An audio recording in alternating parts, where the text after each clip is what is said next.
Մենք աշխատում ենք ուղիղ եթերում եւ ժամանակն է արդեն ներկայացնելու մեր առաջին հյուրին։ Ամառային արձակուրդները սկսված են, երեխաները հիմնականում ազատ են։ Բացի այն, որ իհարկե նրանք պիտի մաքուր օդում ման գան, խաղան, բայց նաեւ հրաշալի ժամանակ է գիրք կարդալու համար։ Արի ու տես կարդալ նրանք կամ չեն ուզում, կամ մի փոքր դժվարանում են։ Սիրելի ծնողներ, ուշադիր եղեք, քանի որ այսօրվա մեր հյուրը գործնական վարժությունների միջոցով կօգնի թե ձեզ եւ թե ձեր երեխաներին։ Մեր տաղավարում է կանակենտրոնի հոգեբան Էլզա Մանուկյանը։ Բարի առավոտ։ Բարի առավոտ, ուրախ ենք, որ այսօր առավոտը մեզ հետ եք սկսեցեք, եկեք մի հատ հասկանանք ինչպես հասակ, քանի որ խցանումներով լի է այսօր քաղաքը, եկեք հասկանանք ինչպես հասակ, ամեն ինչ լավ է։ Ես էլ եմ շնորհակալ հրավերի համար, մանավանդ միջև եթեր մտնելը, ձեր երգը լսելը, այնքան տրամադրություն ստեղծող բարձրացնողները կեցեք դու։ Եվ այդ ամբողջ խցանումները արդեն մոռանում ես, բայց ես այսպես թե այնպես շուտ էի դուրս եկել, բայց մտածում եմ երևի թե մի ժամ առաջ պետքա դուրս գայ։ Այդ իմ ամբողջ տառապանքը, որ ես ուղիղ եթերից ուշանում եմ, պարզվում է ընդամենը 8 րոպե էի ուշացել, էլի լավ է։ Շատ լավ Բայց երբ որ գալիս տեղ հասնում ես, արդեն մոռանում ես դժվարությունները։ Հիանալի։ Դե եկեք ամենակարևոր թեմային անդրադառնանք, արձակուրդներ, ամառ, յուրաքանչյուր ծնող մտածում է թե ինչպես պետք է զբաղեցնի երեխային եւ միշտ փորձում ենք ժամանցը նաեւ այսպես համադրել ժամանակը ճիշտ օգտագործելու հետ, քանի որ չէ որ նույն ամառվա ընթացքում երեխաները բավականին շատ անելիքներ ունեն։ Ինչպես եք դուք կազմակերպում եւ ինչ եք խորհուրդ տալիս կազմակերպել երեխաների ամառվա օրերը։ Գիտեք, ուրեմն սենց մի տարօրինակ բան ասեմ, որ ծնողները կզարմանան, հա, ամառը իրապես երեխաները պետք է հանգստանան, որովհետև տարվա ընթացքում սովորած ինֆորմացիան ժամանակապետք, որպեսզի տեղ հասնի, ամրապնդվի եւ երեխաները ստեղծագործելու ժամանակ ունենան, բայց շատ երեխաներ դա աղավաղված են պատկերացնում, մտածում են, եթե հանգստանալ, ուրեմն հեռախոսի մեջ կամ հեռուստացույցի առջև, չէ։ Անգամ երեխան կարա ուղակի բազմոցին պարկի ու ոչինչ չանի, թող ծնողը դրանից չնյարդայնանա, որովհետև այդ ժամանակ երեխայի գլխուղեղում ստեղծագործ մտքի աշխատանք է զարգանում եւ հենց դրա շնորհիվ երեխայի երևակայությունն է զարգանում եւ ծնողը չպիտի խանգարի, այլ հակառակը ոգևորի, խրախուսի, քաջալերի, հարցեր տա ու հետաքրքրվի։ Իսկ հիմա ինչ ես մտածում, իսկ ինչի մասին ես մտածում։ Այսինքն երեխաների երևակայությունը վառ զարգացած է, մեր ծնողների սարքելությունն է, հա, դրան նպաստել համապատասխան հարցերով, առանց ընդհատելու լսելով, միասին երևակայելով, օգնելով, որ երեխան ավելի մեծ մտածի, ավելի մասշտաբային մտածի։ Դա էլ խաղի միջոց, այսինքն ծնող երեխա զրույցն է, որովհետև շատ ծնողներ աշխատում են, ամբողջ օր երեխայի հետ չեն։ Գոնե այդ երեկոյան կարճատև զրույցները շատ օգտակար արդյունքի կարող են բերել։ Երեխաները ամառային արձակուրդներ ընկալում են որպես լիարժեք հանգիստ, բայց ծնողները երբեմն նույն երեխաներին ուղարկում են տարատեսակ պարապմունքների։ Այ հիմա ամառային արձակուրդները հանգստի պահ է, թե լավագույն տարբերակն է, օրինակ զարգացման ինչ-որ այլ հետաքրքիր մեթոդներ գտնելու, նոր հմտություններ սովորելու։ Շատ հարց է, որովհետև այո, եւ են կարծիքները։ Ես ինքս իմ 3 տղաներին հանգիստ շատ քիչ եմ տալիս, իրանք հիմա էլ շարունակում են պարապել, փոքրս 7-րդ դասարան է տեղափոխվել, ինքը լավա օնլայն, հա, կանայի մեր կենտրոնի մասնագետների հետ օնլայն 3 առարկա է պարապում, 4-ը տատիկի հետ, ու ես իրան բացատրում եմ, ասում եմ նայի 24 ժամ օրվա մեջ, դու օրական 2-ից 3 ժամ ես պարապում, մնացած 20 ժամը քո տիրապետության ներքո է, այսինքն խաղից չենք զրկում երեխաներին, բայց խաղ նկատի ունեմ բնական դուրսը խաղեր, հասակակիցների հետ խաղեր, հեռախոսային խաղերը պետք է մինիմալացնենք, լրիվ զրկել հեռախոսային խաղերից պետք չի, որովհետև կարող է երեխան հետագայում դառնում է մասնագետ, ինչ ենք մենք կոտրում, ապագա մասնագիտության հանդեպ երեխայի հետաքրքրությունը, բայց ժամերով էլ որ կորի աննպատակ խաղերի մեջ, դա էլ ճիշտ չէ, այսինքն ճիշտ է համապատասխան բալանս գտնել, իդեալական չես կարող գտնել, ինքներս մեր հանդեպ չենք կարող գտնել, բայց գոնե որ ամեն ինչից երեխան օգտվի, թե միտքը շարունակական մարզի, որովհետև տեսեք, օրինակ Եվրոպայում սենց երկարատև արձակուրդ չեն տալիս։ Իհարկե 3 ամսվա արձակուրդը երանություն է թե ծնողների համար, թե երեխաների, բայց եթե երեխան չպարապի 3 ամսվա ընթացքում այնքան բան է մոռանում ու շատ դժվար է լինում սեպտեմբերից գնալ դպրոց ու շատ նոր ծավալի ավելի բարդ տեղեկատվություն յուրացնել։ Դրա համար ամառային ամիսների ընթացքում որոշակի չափով պարապելը միանշանակ խրախուսելի է։ Եկեք չմոռանանք, որ նաև դպրոցներում են տալիս այսպես ամառային արձակուրդներին կից բավականին շատ առաջադրանքներ եւ բավականին շատ, հա, ես նայում եմ, տեսնում եմ բավականին շատ տետրեր կան, որոնք պետք է գրել, գրքեր կան, որոնք պետք է կարդան։ Եթե իսկապես հետևենք այդ կանոններին, դա կստացվի, որ գրեթե ամբողջ օրը կամ կես օրը գոնե երեխան իսկապես պիտի նորից դաս անի, որ հասցնենք դա լրացնել։ Արդյոք սա ճիշտ եք համարում։ Ну, եթե ամբողջը թողնել վերջի ամսվա 15 օրվան, այդպես է ստացվում, դա էլ կարող է այդպես լինել, բայց եթե հավասար չափաբաժիններով անել, օրական 20 րոպե կես ժամ կարելի է հատկացնել տնային հանձնարարությունների կատարմանը, դա բավարար է։ Ուրիշ բան նաև գրականության ցանկ են տալիս, չէ՞, տարիքին համապատասխան եւ ինչն է շատ կարեւոր, այդ գրականության ցանկի հետ ծնողը երեխային մենակ չի պիտի թողնի միայնակ, որովհետեւ օրինակ ստեղծագործություններ կան, որ երեխան ընթերցի չի հասկանա։ Մենք շատ լավ կետի հասակ ընթերցանության մասին խոսք գնաց։ Կա հստակ վիճակագրություն, որ երեխաների մեծ մասը կամ չի սիրում կարդալ, կամ դժվարանում են։ Նախ եկեք հասկանանք որտեղից է ծագում այդ խնդիրը։ Շատ կարևոր հարցեր են, անսահմանափակ այդ իմ մասնագիտական թեման է, որովհետև արագընթերցանության դասընթացավար է, համ մասնագետներին են վերապատրաստում, համ երեխաների հետ ենք աշխատում, կանակենտրոնի բոլոր մասնագետներով, ուրեմն տեսեք, այո, երեխաները շատ հաճախ չեն սիրում ընթերցել, որովհետև դժվարանում են։ Իսկ այնինչ դժվար է տրվում, ով է սիրում, ոչ ոք։ Դրա համար երեխային պետք է սովորեցնել ընթերցել, ընդ որում կարող է երեխան ունի ընթերցելու դժվարություն, որը որ դիսգրաֆիա, դիսլեքսիա է կոչվում, գրավոր եւ բանավոր խոսքի խախտում։ Այդ հարցով էլ աշխատում են, հա, մեր կենտրոնի լոգոպեդները օգնում են երեխային, որովհետև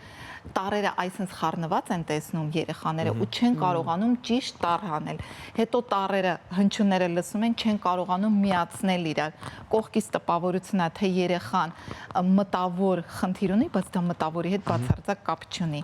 Ուղղակի պետք է նպատակային աշխատի լոգոպեդը, որը որ մեր կենտրոնում հստակ լոգոպեդն է աշխատում, զուգահեռ աշխատում ենք արագընթերցանության մեթոդներով, որովհետև զարգանում է ուշադրությունը, հիշողությունը, տրամաբանությունը ու երեխան արդեն սկսում է հավատալ իր ուժերին, արդեն ձգտում է աստիճանաբար բարդացնելով գրքեր կարդալ, այսինքն առաջինը պետք է բացառենք երեխան արդյոք դժվարություն չունի գիրք ընթերցելու, երկրորդը արդյոք իր տարիքին համապատասխան է ընթերցված, եթե չունի ինքը դժվարություն գիրք կարդալու, կարող է եւ տարիքին համապատասխան գիրք ընտրված չի, երեխան դժվարանում է, իմաստը չի հասկանում եւ կորցնում է մոտիվացիան գիրք կարդալու։ Դա էլ է պետք հասկանալ ու երեխայի հետ պետք է ընտրել գիրքը, բայց տարիքին համապատասխան։ Ու երրորդը, օրինակ տեսեք, հա, իմ տղայի օրինակով 7-րդ դասարան տեղափոխվեց փոքրս, Դերենիկ Դեմիրճյանի ավելորդն է հանձնարարված, ուրեմն լավ է, որ չգիտեմ ինչի մտքովս անցավ, որ ասացի արի միասին կարդանք, որովհետև հայ գրականություն, ճիշտն ասած ռուսական դպրոց եմ ավարտել, այդքան լավ չգիտեմ հայ գրականություն, ասացի արի միասին կարդանք, ինձ էլ է հետաքրքիր։ Ու շատ լավ էր, որ միասին կարդացինք, որովհետև բարբառով է գրված ավելորդը ու ինքը հաստատ չէր հասկանա ու մենք կվիճեինք, ես կբարկանայի ինչի չես կարդում, ինքը կասեր ուֆ ինձ հետաքրքիր չի,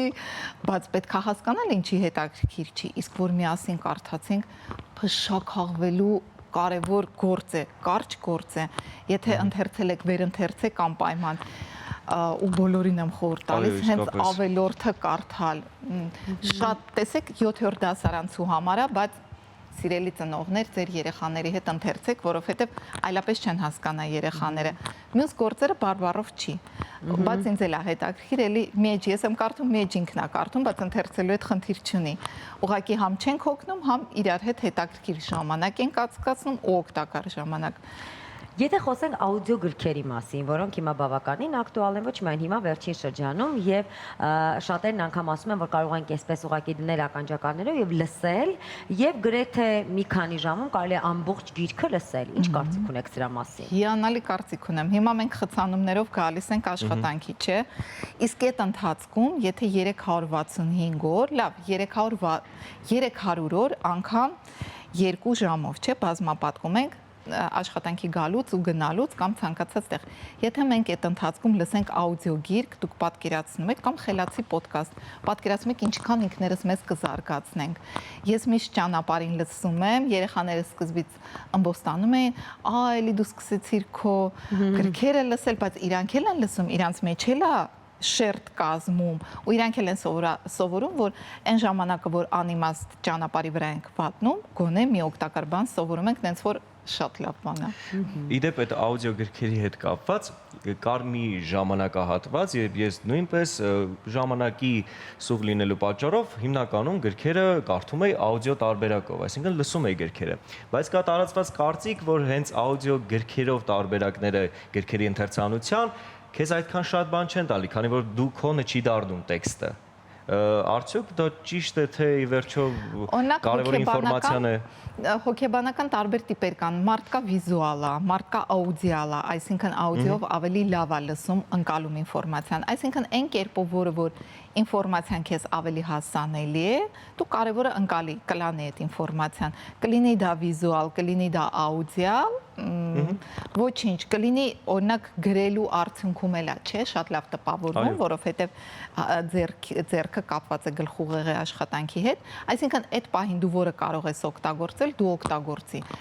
կարևոր ինֆորմացիան ստանում ես, իսկ ինֆորմացիայի տարբեր կրիչներ կան, բոլորն էլ օգտագործենք, ինչու ոչ։ Եկեք մի քանի խորհուրդ տանք այն բոլոր ծնողներին, ովքեր որ ամառային արձակուրդների հետ, երեխաների հետ տանն են։ Մի քանի խորհուրդ, ինչպես սկսել օրը, ինչպես ավարտել, որ կարողանանք այն ճիշտ օգտագործել եւ խաղն ունենանք եւ փորձենք նաեւ մի փոքր ինֆորմատիվ դարձնել երեխաների համար։ Այնքան կարևոր է օրը պլանավորում ունենա, որովհետեւ երբ որ օրը պլանավորում չունի, ուղղակի այն անցնում է, օրվա վերջում ասում ես, ինչ աննպատակ անցավ իմ օրը, ինչ աննպատակ է հեսա անցնում ամառվա առաջին ամիսը։ Դրա համար մենք նվազագույն օրվա պլանավորում որ ունենանք, նախ շատ ավելի օգտակար կանցկացնենք մեր օրը, ընդ որում օրվա պլանավորումը ինչպես երեխաների ակտիվության հետ, այնպես էլ մեծահասակների, կան ծնողներ, ովքեր աշխատում են, կան ովքեր չեն աշխատում, բոլորի դեպքում օրվա պլանավորումը պետք է։ Ինչ օգտակար ակտիվություն ենք նախատեսում երեխայի համար, ուսումնական, գիրք ընթերցելու, նվազագույնը 30 էջ ենք պայմանավորվում գիրք ընթերցել, դա անում ենք, նշում ենք, որ արեցինք, ժամանակ լինի քննարկում ենք, իսկ ինչ օգտակար բաներ ստացանք, անպայման խաղի ժամեր, ցանկալիա ցերեկային արևի տակ չլինի, առավոտ երեկոյան լինի, այսինքն երեխայի օրը բալանսավորված լինի ու շատ կարևոր մի բան եմ ուզում ասեմ, հիշացնեմ, ով որ այդ պրակտիկան չունի, ներդնի այդ պրակտիկան, ճամփորդել Հայաստանով թեկուզ տարբեր արշավների միջոցով, որովհետև երեխաների հետ գնալ, բացահայտել սարերը, անտառային ճանապարհները, որովհետև արշավի տարբեր տեսակներ կան, ու միասին այդ որակյալ ժամանակը բնության գրկում անցկացնելը դա մի ուրիշ հաճույք է եւ մի ուրիշ ձևի կապ է ստեղծում ծնող երեխայի միջև։ Մենք օրինակ թե սար ենք գնում, նախորդ շաբաթ սար բարձրացանք, այդ դժվարություն հաղթահարելը, այդ բնությունով հիանալը, դա այնքան էմոցիոնալ ինտելեկտի հարստացում է գնում, որը որ բոլորիս է օգտակար, կարելի է ավելի թեթև երթուղիներ ընտրել ու հիանալ, զմայլվել հայկական բնությունով, որը անսահման գեղեցիկ է, հարուստ է։ Իհարկե սա հիանալի տարբերակ է, դուք երազանքի տարբերակ եք մեզ պատմում, Ձեր ֆոնն էլ է ոգեշնչում։ ոգեշնչեց ձեզ, բայց իհարկե աշխատող ծնողների համար եկեք ազնիվ լինենք եւ ասենք, որ սա գրեթե անհնարին է։ Շաբաթ օրերը, կիրակի օրերը գոնե մեկ անգամ, այո, բայց ավելի աշխատող ծնողների համար ավելի գործնական տարբերակով ինչ կարող եք խորհուրդ տալ։ Եթե երեխան ունի խնդիրներ ընթերցանության հետ, օրինակ մենք այդ շատ բացահայտեցինք, որովհետև հիմա ակցիա հայտարարեցինք կանակենտրոնում արագ ընթերցանության։ Դուք չեք պատկերացնի ինչքան նրանց ծնող են դիմում, որ երեխայի դժվարությունը շտկեն, ինչը շատ ողջունելի է։ Այսինքն, եթե ծնողին չի կարողանում բերի, տատիկ պապիկին է խնդրում on-line տարբերակով ենք աշխատում շատ արդյունավետ շտկել խնդիրը, եթե ուսումնական խնդիր կա առաջին հերթին, հա։ Երկրորդ հերթին ճիշտ պլանավորել օրը, որ երեխան հասկանա, որ արձակուրդը, ամառը արձակուրդը պետքա վայելել, բայց նաև միշտ հիշել ուսման մասին, որովհետև եթե այդ պարտադրանքը, բայց քողարկված պարտադրանքը չլինի, երեխան շատ չսովորի, ինքը մեծանա, չի ասի, ինչ ապրեք, որ ես չի ուզում սովորեի, դուք ինձ ասում եք ապրես, որ չես սովորում, կասի, ես երեխայի չի հասկանում, իսկ դու ինձ հստակ պարտադրանքներ, այ ուղղությունից բացի նաև պարտադրանք, բայց դա քողարկված պարտադրանք կարա լինի, նայ դու այսքան ազատություն ունես, այսքան էլ սովորելու համար, որովհետև դա քեզ պետք է, որովհետև շատ լավ զարգացնում է քո ուղեղը, որովհետև դու շահեկանորեն տարբերվելու ես քո մտավոր ունակություններով, որը որ քեզ մեծ հաջողություն է բերելու աշխատանքի մեջ։ Այսինքն երեխու տարիքին համապատասխան մենք փորձում ենք խրախուսել, քաջարել այն ուսման հատվածը, որը իրան անհրաժեշտ է, ու թող հետո խաղա, ինչքան ուզում է։ Նաև շատ լավ զարգացնող խաղեր կան, օրինակ puzzle եմ առանձնացրել, որ ազատ ժամանակ puzzle հավաքենք, յուրաքանչյուր երեխա ունի իր նախասիրությունները, տարբեր սեղանի լավ խաղեր կան, որոնք որ բոլորին են հետաքրքիր, թե մեծերին, թե փոքրերին, զարգացնում են ստեղծագործ միտքը, երևակայությունը, օրինակ այլ կերպը նաև զարգացնում է խոսելու ունակությունը, հա,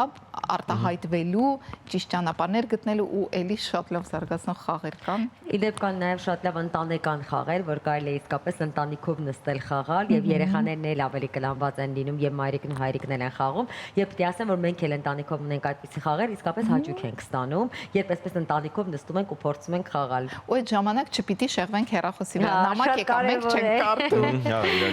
Շատ լավ կլինի, թե հեռախոսի notification-ները անջատենք, իմ մոտ անջատած են notification-ները, երբ որ ես մտնում եմ, այդ ժամանակ տեսնում եմ, խորհուրդ եմ տալիս notification-ները անջատել, եթե դա ձեր դեպքում հնարավոր է։ Շնորհակալություն։ Շնորհակալություն, հիշեցնենք Սելի հեռուստադիտողներ, մեր տաղավարում էր կանակենտրոնի հոգեբան Էլզա Մանուկյանը եւ խոսում ենք, թե ինչպես անել, որպեսզի երեխաները կարդան, սիրելն կարդան եւ ամառը ուղղակի չպարկեն եւ անցկացնեն, կարծես թե անիմաստ։ Օգտակար անցկացնենք։